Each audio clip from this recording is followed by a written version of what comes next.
Imagine your life as a metaphorical Lego set universe, not unlike a Harry Potter, Marvel, or DC universe.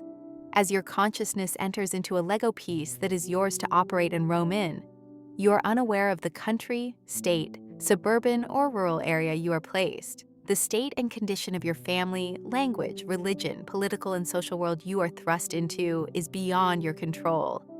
Imagine the difference that starting point makes in the construction of your unique world. Whether it's China, India, Russia, Europe, Africa, Australia, Mexico, United States, Canada, or any other geographical location. As you try to make sense of your world, the energy you see forms patterns in your brain. Language and culture start to emerge, and more importantly, the feeling you experience of love and belonging or one of isolation, fear, and chaos. As you start to describe your world and how it's constructed back to those teaching you the way it is, you find that if you describe it the way they see it, you become a member.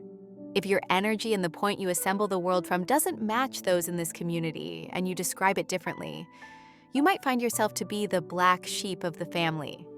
You might learn to hide the fact you see the world very differently to avoid conflict, or you might create conflict with the way others see the world every opportunity you get.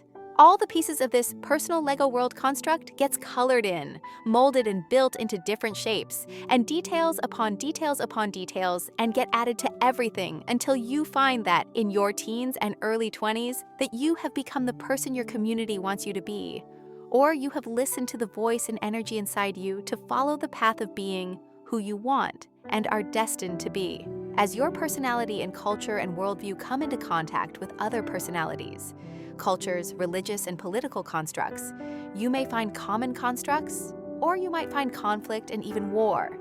You might even choose to convert from one construct to another, whether it be a religious, political, cultural, gender, or social norm. In the end, they are all constructs built from the assemblage point of place, time, and situational abundance, scarcity, survival challenges or struggles on how things will be organized, described, and shared or divided up. All of the constructs and worlds we build are equally valid. They are just constructs, but they aren't all necessarily equally efficient, fair, or based on principles of equality, diversity, tolerance, compassion, and inclusion.